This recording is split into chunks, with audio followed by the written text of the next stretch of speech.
Hello friends, this is Maga. நீங்க எல்லாரும் எப்படி இருக்கீங்க? நல்லா இருக்கீங்கன்னு நினைக்கிறேன். 30 days class எப்படி போயிருக்கு உங்களுக்கு? ரொம்ப ஈஸியா புரியுதாங்க. உங்களுடைய கமெண்ட்ஸ்லாம் பாக்கும்போது நான் பயங்கர சந்தோஷப்படுறேன். ஓகே, இன்னைக்கு நம்ம டே 7ல வந்து நிக்கிறோம். இந்த டே 7ல நான் உங்களுக்கு ஒரு 5 பாயிண்ட் சொல்லி கொடுக்க போறேன். இந்த 5 பாயிண்ட்ல இருக்கிற கான்செப்ட்டை நீங்க நல்லா புரிஞ்சுக்கிட்டீங்க அப்படின்னா நான் டே 8ல டென்சஸ் சொல்லி கொடுக்கும்போது உங்களுக்கு ரொம்ப ஈஸியா புரிய ஆரம்பிச்சிரும். இந்த 5 பாயிண்ட்டை நீங்க கண்டிப்பா தெரிஞ்சே ஆகணும். இது தெரிஞ்சா மட்டும்தான் ஒரு ஃப்ளூவெண்ட்டான இங்கிலீஷ் உங்களால் பேச முடியும். ஃபர்ஸ்ட் ஒன் பாருங்களேன், 12 டென்சஸோட நேம்ஸ் உங்களுக்கு தெரிஞ்சிருக்கணும். அதுக்குள்ளே இருக்கிற கான்செப்ட் தெரியுதோ இல்லையோ ஃபர்ஸ்ட் இந்த 12 டென்சஸோட நேம்ஸை நீங்கள் நல்லா தெரிஞ்சு வச்சுக்கோங்க. செகண்ட் பாருங்கள், சப்ஜெக்ட்.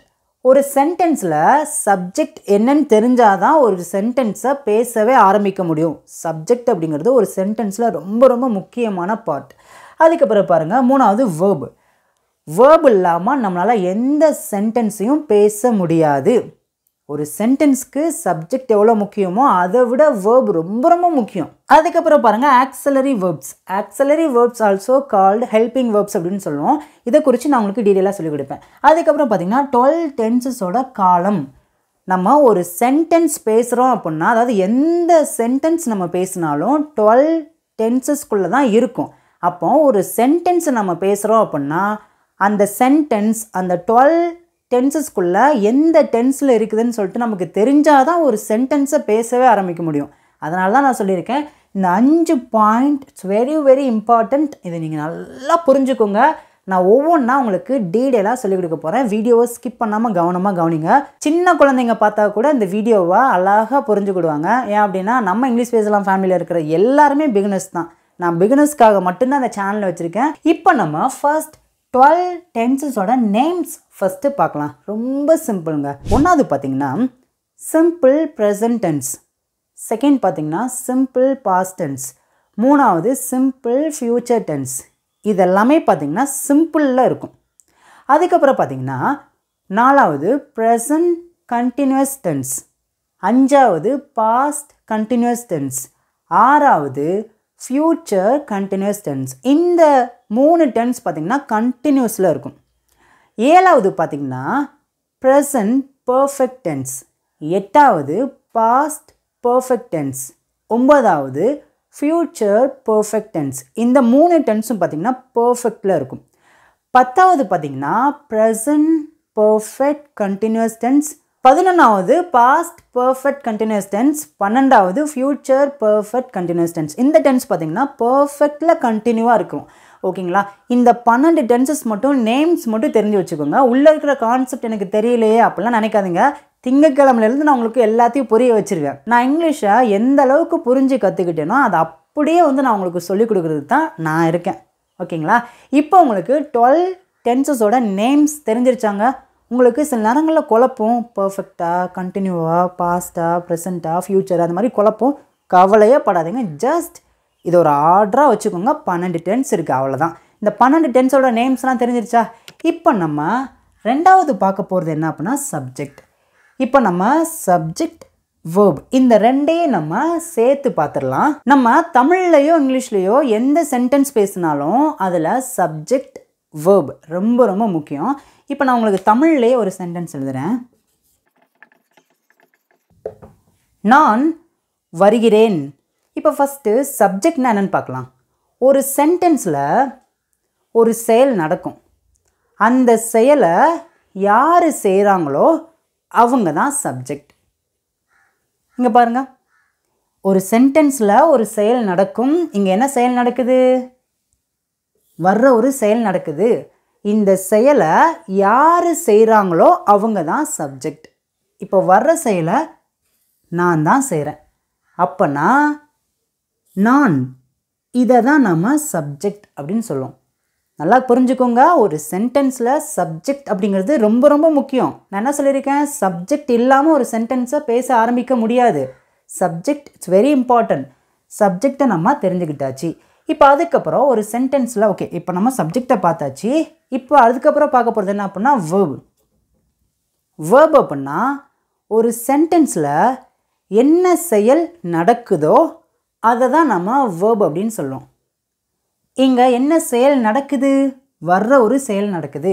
சப்ஜெக்டை நம்ம ஈஸியாக கண்டுபிடிச்சிட்டோம், வேர்பையும் நம்ம ஈஸியாக கண்டுபிடிச்சிட்டோம். ஆனால் வேர்பை நம்ம இன்னொரு விதத்தில் ஈஸியாக கண்டுபிடிக்கலாம். எப்படி அப்படின்னா, சப்ஜெக்ட் என்ன செயலை செய்கிறாங்களோ அதுவும் வேர்ப் தான். இப்போ சப்ஜெக்ட்னா நான் என்ன செயலை செய்கிறேன், வர்ற ஒரு செயலை செய்கிறேன் அப்படின்னா வர்றது தான் வேர்பு. அவ்வளோதான். ஈஸியாக புரியுதாங்க? நான் பேசிக்லேருந்து தான் சொல்லிக் கொடுக்குறேன். ஏன்னா இதுக்கப்புறம் டென்சஸ் சொல்லிக் கொடுக்க போகிறேன். இந்த டென்சஸ்க்குள்ளே இது எல்லாமே கண்டிப்பாக வந்தே ஆகும். அதனால தான் நான் பேசிக்காக சொல்லிக் கொடுக்கேன். ஓகேங்க. இப்போ சப்ஜெக்ட் வேர்ப் தெரிஞ்சிருச்சு. இப்போ சப்ஜெக்ட் இல்லாமல் வேர்பை பேச முடியாது, வேர்ப் இல்லாமல் சப்ஜெக்ட் பேச முடியாது. ஏன்னா இது ரெண்டையும் சேர்த்து பேசினா தான் ஒரு சென்டென்ஸாக நம்மளால் ஃப்ளூயண்ட்டாக பேச முடியுது.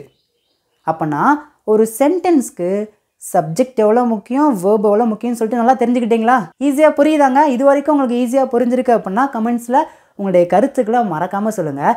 இப்போ நம்ம சப்ஜெக்ட்க்கு உள்ள என்னென்னலாம் இருக்குதுன்னு பார்க்கலாம். ஏன் அப்படின்னா அந்த சப்ஜெக்ட்க்கு உள்ள என்னென்னலாம் இருக்குதுன்னு தெரிஞ்சால் தான் நாளைக்கு கழித்து நான் டென்சஸ் சொல்லிக் கொடுக்கும்போது உங்களுக்கு ரொம்ப ரொம்ப ஈஸியாக புரிய ஆரம்பிச்சிடும். இப்போ சப்ஜெக்ட்க்கு உள்ளே இருக்கிறத பார்க்கலாம். சப்ஜெக்ட் அப்படிங்கிறதுல இந்த 7 மட்டும்தாங்க இருக்குது. உங்கள் எல்லாருக்குமே தெரிஞ்சிருக்கும். தெரிஞ்சிருந்தாலும் வீடியோவை கவனமாக கவனிங்க. ஐ அப்படின்னா நான் அப்படின்னு அர்த்தம். வி அப்படின்னா நாங்கள். இப்போ என் கூட ஒரு 4 பேர் இருக்கிறாங்க அப்படின்னா நாங்கள் அப்படின்னு சொல்லுவோம் பார்த்தீங்களா, வி. இப்போ யூ அப்படின்னா நீ அல்லது நீங்கள். இங்கிலீஷில் பார்த்தீங்கன்னா யூ மட்டும்தான் வரும். ஆனால் தமிழில் நம்ம பேசும்போது நீ நீங்கள் இந்த 2 சப்ஜெக்ட்க்கும் நம்ம யூ தான் சொல்லுவோம். அடுத்து பாருங்கள், தே அப்படின்னா அவர்கள். தூரத்தில் ஒரு 4-5 பேர் நிற்கிறாங்க, நம்ம எப்படி சொல்லுவோம் அவங்கள? அவர்கள், தே. நெக்ஸ்ட் பாருங்கள், ஹீ அப்படின்னா அவன், ஒரு பையனை குறிக்குது. இப்போ இந்த ஹீ அப்படிங்கிற சப்ஜெக்ட்க்கு உள்ள மகா, என் பேர் மகா, மகா வரலாம், ராஜா வரலாம், குமார் வரலாம். ஹீ அப்படிங்கிற சப்ஜெக்ட்க்கு உள்ள எல்லா பசங்களுடைய பேரும் வந்துடும். புரிஞ்சிருச்சாங்க? இப்போ ஷீ அப்படின்னா அவள். இப்போ இந்த ஷீ அப்படிங்கிற சப்ஜெக்ட்க்கு உள்ள ராணி, இந்த மாதிரி எல்லாருடைய பொண்ணுங்களுடைய பேரும் இதுக்குள்ளே வந்துடும். எல்லா கேர்ள்ஸ் நேமும் இதுக்குள்ளே வந்துடும். இப்போ இட் அப்படிங்கிற சப்ஜெக்ட் அப்படின்னா அது. அது அப்படின்னா விலங்கோட பேர், இடத்தோட பேர், பொருளோட பேர், இது எல்லாமே பார்த்திங்கன்னா அது இட் அப்படிங்கிற சப்ஜெக்ட்க்கு உள்ளே வந்துடும். அதனால தான் சொன்னேன், இந்த 7 சப்ஜெக்ட்க்கு உள்ள இந்த உலகத்தில் இருக்கிற எல்லா பெயர்களும் இதுக்குள்ளே வந்துடும். இப்போ உங்களுக்கு சப்ஜெக்ட்க்கு உள்ள என்னென்னலாம் இருக்குதுன்னு தெரிஞ்சிருச்சா? இப்போ நம்ம அடுத்து பார்க்க போகிறது 3வது வேர்பு. வேர்ப் அப்படின்னா நம்ம எல்லாருக்குமே தெரியும், நம்ம டெய்லி செய்யக்கூடிய செயல்கள், ஆக்ஷன் எல்லாத்தையும் நம்ம வேர்ப் அப்படின்னு சொல்லுவோம். நமக்கு ஒரு சென்டென்ஸ் சிம்பிளாக பேசுவதற்கு பார்த்திங்கன்னா ஒரு சப்ஜெக்ட் ஒரு வேர்ப் இருந்தால் போதும், நம்மளால் ஒரு சென்டென்ஸ் இங்கிலீஷில் பேச முடியும். வேர்ப் அப்படின்னா நம்ம டெய்லி என்னென்ன ஆக்டிவிட்டீஸ்லாம் பண்ணுறோமோ, என்னென்ன செயல்கள், என்னென்ன வேலைகள்லாம் பண்ணுறோமோ அது எல்லாத்தையும் நம்ம வேர்ப் அப்படின்னு தான் சொல்லுவோம். நான் என்ன சொல்லியிருக்கேன், ஒரு சென்டென்ஸ் பேசணும் அப்படின்னா சப்ஜெக்ட் வேர்ப் இருந்தாவே போதும். பேசிக்காக பிகினஸாக இருக்கிறவங்களுக்கு இது போதும் பேசுகிறதுக்கு இங்கிலீஷில். நான் உங்களுக்கு இன்னுமே சொல்லிக் கொடுக்கேன் பாருங்களேன். இப்போது நான் நடக்கிறேன், இப்போ ப்ரெசண்ட்டில் நான் ஒரு செயலை செய்கிறேன், அதை ஒரு சென்டென்ஸாக பேசணும் அப்படின்னா ரொம்ப சிம்பிளுங்க. நான் அப்படின்னா ஐ, நடக்கிறேன், நடக்கிறதுக்கு என்ன இங்கே பாருங்கள், வாக், ஐ வாக், நான் நடக்கிறேன். இப்போ இந்த ஐனா என்னது? சப்ஜெக்ட். வாக் அப்படின்னா என்னது? வேர்ப். புரிஞ்சிருச்சாங்க? சப்ஜெக்ட்னா என்ன? ஒரு சென்டென்ஸில் ஒரு செயல் நடக்கும், அந்த செயலை யார் செய்கிறாங்களோ அவங்க தான் சப்ஜெக்ட். இங்கே நடக்கிற ஒரு செயல் நடக்குது, இந்த நடக்கிற செயலை நான் தான் செய்கிறேன், அப்போ நான் தான் சப்ஜெக்ட், ஐ தான் சப்ஜெக்ட். என்ன செயல் செய்யப்படுதோ அதுதான் வேர்ப். நடக்கிற ஒரு செயல் செய்யப்படுது, நடக்கிறது தான் வேர்ப், வாக் தான் வேர்ப். இப்போ படி, நாங்கள் படிக்கிறோம். சொல்லுங்கள், ஆன்சர் தெரிஞ்சுன்னா அப்படியே வரிசையாக கமெண்ட்ஸில் டைப் பண்ணிட்டே வாங்க பக்கம்.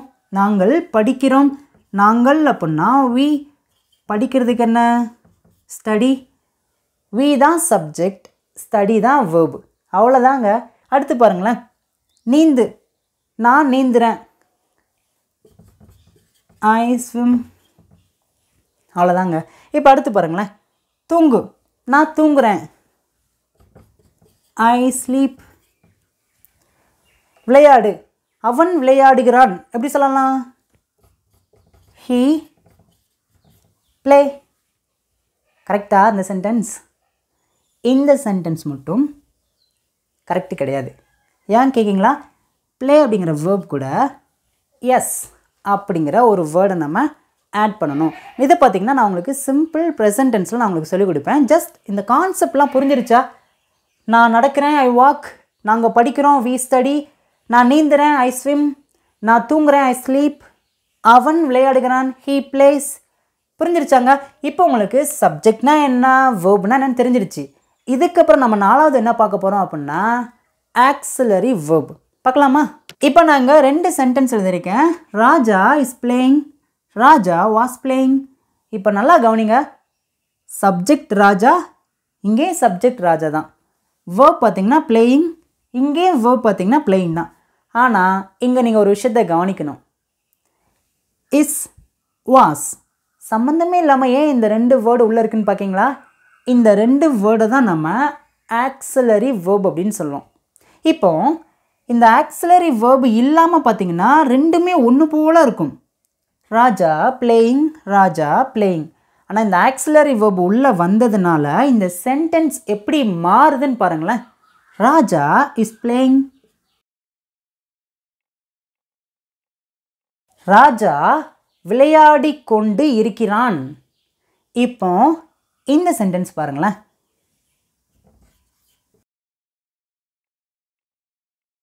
ராஜா விளையாடி கொண்டு இருந்தான்.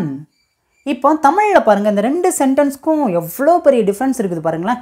ராஜா விளையாடி கொண்டு இருக்கிறான் அப்படின்னா இப்போ ராஜா விளையாடுற ஒரு செயலை கண்டினியூவாக செய்கிறான்.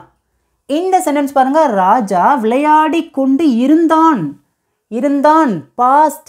நேத்தோ முந்தா நேத்தோ போன வாரமோ போன மாதமோ அவன் விளையாடுற ஒரு செயலை தொடர்ச்சியாக செஞ்சிட்டு இருந்தான். இப்போ பாருங்களேன், இஸ், வாஸ் இந்த 2ஐயும் தான் நம்ம ஆக்சிலரி வேர்ப் அப்படின்னு சொல்கிறோம். ஏன் இந்த இஸ்ஸையும் வாஸையும் ஆக்சிலரி வேர்ப் அப்படின்னு சொல்கிறோம் தெரியுமா? இந்த சென்டென்ஸில் இருக்கிற ஆக்ஷன் எந்த காலத்தில் இருக்குது அப்படிங்கிறத இந்த ஆக்சிலரி வேர்ப் தான் நமக்கு காமிச்சு கொடுக்குதுங்க. இந்த ஆக்சிலரி வேர்ப் இல்லை அப்படின்னா இந்த சென்டென்ஸ் எந்த காலத்தில் இருக்குது அப்படிங்கிறத நம்மளால் கண்டுபிடிக்க முடியாது. இதுக்காக தான் நமக்கு ஆக்சிலரி வேர்ப் அப்படிங்கிறது நல்லா தெரிஞ்சிருக்குன்னு அர்த்தங்க. இஸ் அப்படிங்கிற ஆக்சிலரி வேர்ப் ப்ரெசண்ட்டில் கண்டினியூவாக ஒரு செயலை செய்வதற்கு இது நமக்கு காமிச்சு கொடுக்குது. பாருங்கள், ராஜா இஸ் பிளேயிங். இஸ் அப்படிங்கிறது ப்ரெசன்ட் கண்டினியூஸ் டென்ஸோட ஆக்சிலரி வேர்ப். இந்த இஸ் அப்படிங்கிற ஆக்சிலரி வேர்பை வச்சு பேசும்போது அது ஏதோ ப்ரெசண்ட்டில் ஒரு செயலை ஒருத்தவங்க தொடர்ச்சியாக செஞ்சுக்கிருக்காங்க அப்படிங்கிற நமக்கு காமிக்கு. இப்போ அடுத்து பாருங்கள், வாஸ் அப்படிங்கிறது ஒரு ஆக்சிலரி வேர்ப். இந்த வாஸ் அப்படிங்கிறது நமக்கு என்ன மீனிங் கொடுக்குது அப்படின்னா கடந்த காலத்தில் ராஜா அப்படிங்கிற ஒரு பையன் தொடர்ச்சியாக விளையாடி கொண்டு இருந்தான் அப்படிங்கிறத இந்த வாஸ் தான் நமக்கு காமிச்சு கொடுக்குது. இந்த 2 சென்டென்ஸில் இருக்கிற சப்ஜெக்டும் வேர்பும் ஒன்று போல தான் இருக்குது. ஆனால் இந்த 2 சென்டென்ஸில் இருக்கிற செயல்கள் வெவ்வேறு காலத்தில் நடந்திருக்கு. அந்த வெவ்வேறு காலத்தில் நடந்திருக்கு அப்படிங்கிறத நமக்கு காமிச்சு கொடுக்குறதே இந்த ஆக்சிலரி வேர்ப் தாங்க. இதை நம்ம ஹெல்பிங் வேர்ப்ஸ் அப்படின்னு சொல்லலாம். இப்போ ஆக்சிலரி வேர்போட யூசேஜ் என்னன்னு தெரிஞ்சிருச்சா? அதை எங்கே பயன்படுத்தணும், அதோட யூஸ் என்னன்னு தெரிஞ்சிருச்சாங்க? நான் உங்களுக்கு திங்கக்கிழமைலேருந்து பார்த்தீங்கன்னா டென்சஸ் ஆரம்பிக்க போகிறேன். அப்போது நீங்கள் கஷ்டப்பட்டு கற்றுக்கூடக்கூடாது அப்படிங்கிறதுனால தான் நான் இப்போவே இதை நான் உங்களுக்கு ரொம்ப டீட்டெயிலாக பொறுமையாக சொல்லிக் கொடுத்துருக்கேன். ஆக்சிலரி வேர்ப்னா தெரிஞ்சிருச்சாங்க? இப்போ நம்ம 4 பார்த்துருக்கோம். ஃபர்ஸ்ட் பார்த்தீங்கன்னா 12 டென்சஸோட நேம் பார்த்துருக்கோம். செகண்ட் பார்த்தீங்கன்னா சப்ஜெக்ட் பார்த்துருக்கோம். தேர்ட் பார்த்தீங்கன்னா வேர்ப் பார்த்துருக்கோம். ஃபோர்த் பார்த்தீங்கன்னா ஆக்சிலரி வேர்ப் பார்த்துருக்கோம். இப்போ 5வது நம்ம என்ன பார்க்க போகிறோம் அப்படின்னா இங்கே நான் 3 சென்டென்ஸ் எழுத போகிறேன். இந்த 3 சென்டென்ஸும் எந்த காலத்தில் இருக்குது அப்படிங்கிறத நம்ம கண்டுபிடிக்க போகிறோங்க. இப்போ ஃபர்ஸ்ட் ஒன் பாருங்கள், நான் வருவேன். நம்ம தமிழில் பேசக்கூடிய எல்லா சென்டென்ஸும் பார்த்திங்கன்னா இந்த 12 டென்சஸ்குள்ளே தான் வரும். அப்படிங்கிறப்போ நம்ம ஒரு சென்டென்ஸ் பேசுகிறோம் அப்படின்னா அந்த சென்டென்ஸ் இந்த 12 டென்சஸ்குள்ளே எதில் இருக்குது அப்படிங்கிறத நம்ம கண்டுபிடிச்சிட்டோம் அப்படின்னா இங்கிலீஷை பார்த்திங்கன்னா அதோட ஃபார்முலா வச்சு ஈஸியாக பேச ஆரம்பிச்சிடலாம். இப்போ நான் வருவேன், நீங்களா சொல்லுங்க பார்க்கும். இது எந்த காலத்தில் இருக்குது? ஃபஸ்ட்டு நீங்கள் கவனிங்க. நான் வருவேன், இந்த செயல் நடந்து முடிஞ்ச செயலா? இல்லை. இப்போ நடக்குதா? இல்லை. அப்போனா இந்த சென்டென்ஸில் இருக்கிற செயல் இனிமேல் தான் நடக்க போகுது. இனிமேல் நடக்க போகின்ற ஒரு செயலை பற்றி நம்ம பேசுகிறோம் அப்படின்னா அதை நம்ம சிம்பிள் ஃப்யூச்சர் டென்ஸில் தான் பேசணும். Simple future tense. புரிஞ்சிருச்சாங்க? இதுக்கு தான் நான் சொன்னேன், ஒரு சென்டென்ஸ் எந்த டென்ஸில் இருக்குதுன்னு சொல்லிட்டு நமக்கு நல்லா தெரியணுங்க. நான் உங்களுக்கு இந்த 12 டென்சஸ்லாம் நான் எல்லாத்தையுமே ரொம்ப கிளியராக சொல்லி கொடுத்துருவேன். நீங்கள் கவலைப்படாதீங்க, எனக்கு எதுவுமே தெரியல, எப்படி கற்றுக்கிறது, 12 டென்சஸ் கஷ்டமாக இருக்குமா, ஃபார்முலாலாம் இருக்குது, எதுவுமே வேணாங்க. நான் உங்களுக்கு ரொம்ப தெளிவாக புரிய வைக்காமல் விடவே மாட்டேன். ஓகே, நெக்ஸ்ட் டைம் பாருங்கள். நான் வந்து கொண்டு இருப்பேன். எல்லாருக்குமே தெரிஞ்சிச்சு இது ஒரு ஃப்யூச்சர் டென்ஸ் தான். ஆனால் நீங்கள் இன்னொரு விஷயத்தை கவனிக்கணும். இந்த சென்டென்ஸில் இருக்கிற செயல் தொடர்ச்சியாக ஃப்யூச்சரில் நடக்க போகுது. பாருங்கள், நான் வந்து கொண்டு, மேலே பாருங்கள் வருவேன் அப்படின்னா அவ்வளோதான், சிம்பிளாக சொல்லிட்டேங்க. சிம்பிள் ஃப்யூச்சர் டென்ஸில் வந்துருச்சு. ஆனால் இங்கே பாருங்கள், நான் வந்து கொண்டு இருப்பேன். ஃப்யூச்சரில் ஒரு செயலை நீங்கள் தொடர்ச்சியாக செய்ய போகிறீங்க அப்படிங்கிறத இங்கே சொல்கிறீங்க. இதை எப்படி சொல்லலாம்? ஃப்யூச்சர் கண்டினியூஸ் டென்ஸில் தான் பேசணும். நான் வந்து கொண்டு இருப்பேன். ஃப்யூச்சரில் கண்டினியூவாக நீங்கள் ஒரு செயலை செய்ய போகிறீங்க, அவ்வளோதான். இப்போ அடுத்து பாருங்கள். நான் வந்து இருப்பேன், அடுத்த வாரம்லாம் இந்நேரத்தில் நான் ஊருக்கு வந்திருப்பேன் சொல்லுவோம் பார்த்தீங்களா? அடுத்த மாதம் நேரத்தில் எக்ஸாம் எழுதி முடிச்சிருப்பேன். அடுத்த வருஷம் நான் 11ஆம் வகுப்பு படித்து முடிச்சிருப்பேன். ஒரு செயலை ஃப்யூச்சரில் நான் செஞ்சுருப்பேன் அப்படின்னு சொல்ல வரும்போது பார்த்திங்கன்னா இந்த சென்டென்ஸை நாம் ஃப்யூச்சர் பர்ஃபெக்ட் டென்ஸில் தான் பேசணும். தமிழில் பேசக்கூடிய எல்லா சென்டென்ஸும் இந்த 12 டென்சஸ்குள்ளே தான் வந்திருக்கும். அப்போனா இந்த 12 டென்சஸ் எவ்வளோ முக்கியம் நீங்களே பார்த்துக்கோங்க. நம்ம பாடிக்கு இருதயம் எவ்வளோ முக்கியமோ அதே மாதிரி இங்கிலீஷ் பேசணும் அப்படின்னா இந்த 12 டென்சஸ் இஸ் வெரி இம்பார்ட்டன்ட், ரொம்ப ரொம்ப முக்கியங்க. ஓகே ஃப்ரெண்ட்ஸ், ஃபைனலாக இந்த வீடியோட முடிவுக்கு வந்துட்டோம். இந்த 30 டேஸ் முடியும் போது நிச்சயமாக உங்களால் இங்கிலீஷில் நல்லாவே பேச ஆரம்பிக்க முடியும். ஆனால் அதுக்கு நீங்கள் பண்ண வேண்டிய வேலையை பண்ணணும். என்ன அப்படின்னா டெய்லி நீங்கள் பேசி பேசி பழகுங்க, அவ்வளோதாங்க. வீடியோ புரியல அப்படின்னா மறுபடியும் ஃபர்ஸ்ட்லேருந்து பாருங்கள். ஓகே, இப்போ ஃபைனலாக உங்களுக்கான டெஸ்ட்டுங்க. ரொம்ப சிம்பிளான சென்டென்ஸ் தான். நான் சாப்பிட்றேன், நான் சமைக்கிறேன், நான் போகிறேன். பார்த்தீங்கன்னா சப்ஜெக்ட் வெர்ப் எல்லாமே இருக்குது. இந்த சென்டென்ஸ்க்கு இங்கிலீஷில் எப்படி பேசலாம்னு சொல்லிட்டு நீங்கள் தான் உங்களோட ஆன்சரை கமெண்ட்ஸில் சொல்லணும். நாளைக்கு இல்லை திங்கக்கிழமை டே 8ல் நான் உங்களை பார்க்குறேன். தேங்க்யூ.